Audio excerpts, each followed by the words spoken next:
Ayunlah dulu, you ayun dulu. Mari. Hajarnya. Mari. Datuk, cikgu sekolah telah dera anak saya. Apa saya boleh buat? Is Malaysian education really that bad? To understand this, I decided to ask my family members, my mom, my uncles and aunties, what they think about Malaysian education in the past. You give me away. Kenapa? Dia cakap kalau ayah ada rotan, kalau cikgu ada rotan ya. Emang cikgu mana yang ada rotan? Kakak yang kedua. Yang tua tu? Ya, cikgu kakak dekat Tatika tu. Tatika? Ya, tanda Ada pembantu. kakak tu. Dan cikgu sama Umi tu. Ya, cikgu dekat Malaysia ada rotan ke? Ha? Habis kakak tak nak sekolah dekat Malaysia? Kakak nak sekolah kat Indonesia ke kat Malaysia? Indonesia. Kat Indonesia. Ya, tempat boleh Pull yourself together. Boleh berenang, ada sungai ya, ada sungai ya. Ada gunung ya. Ya, lepas tu ada yang Halo guys, selamat datang di informasi. Kali ini saya akan membahas tentang isu pendidikan selalu menjadi sorotan di berbagai negara, tak terkecuali di Malaysia. Di Malaysia, topik yang kerap mencuat adalah kasus kekerasan guru terhadap murid, sementara di Indonesia isu yang dominan justru seputar kesejahteraan guru.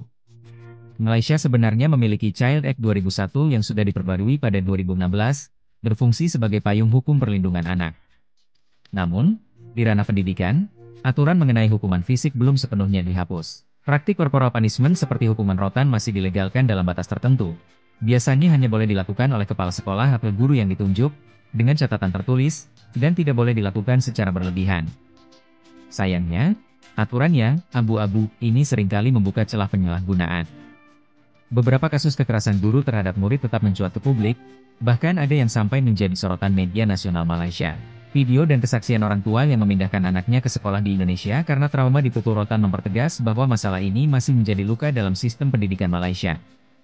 Berbeda dengan Malaysia, Indonesia sudah lama melarang hukuman fisik di sekolah.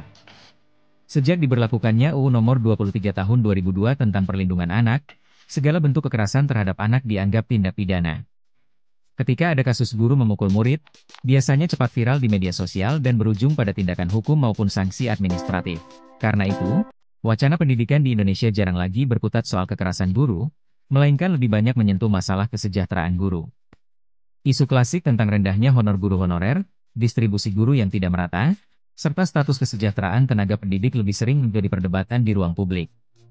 Malaysia, kekerasan masih muncul karena tradisi pendidikan lama yang menganggap hukuman rotan sebagai bagian dari disiplin moral. Sementara di Indonesia, tekanan publik dan media membuat kekerasan di sekolah lebih cepat ditindak, sehingga perhatian bergeser ke problem struktural, yaitu nasib dan kesejahteraan guru. Mahkamah Tinggi Shah Alam memerintahkan seorang bekas guru sekolah kebangsaan di Selayang yang memukul bekas muridnya menggunakan penyapu sehingga berdarah dan menerima 5 jahitan di kepala, membayar ganti rugi berjumlah RM85,000. Pesuruhjaya Kehakiman Mahkamah Tinggi, Datuk Hazizah Kasim membuat keputusan itu selepas membenarkan rayuan pelajar berkenaan yang kini berusia 13 tahun diwakili bapanya selaku plaintif terhadap keputusan Mahkamah Session Selayang yang menolak saman terhadap guru wanita berumur 60 tahun itu. Namun Hazizah mengekalkan keputusan Mahkamah Session yang menolak saman itu terhadap guru besar sekolah berkenaan dan kerajaan Malaysia sebagai defendant kedua dan ketiga. Datuk, cikgu sekolah telah dera anak saya. Apa saya boleh buat? Pertama sekali ialah untuk mengumpul sebanyak pembuktian yang perkara tersebut berlaku dulu. Sebab sekiranya berlaku perkara yang sedemikian, a cover up usually happens. You can cover up, mana tutup cerita budak ni kena sorok lah apa semua. So what you need to do is find as much of evidence budak mana nampak. Buktian ni dikumpul terlebih dahulu.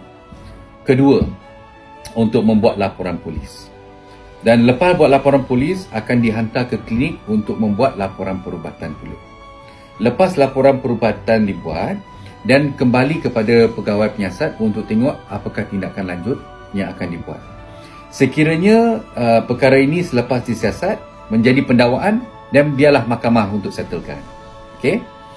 Nah, perkara kedua ialah kalau individu ataupun ibu bapa itu nak ambil tindakan private personal terhadap cikgu tu pun boleh.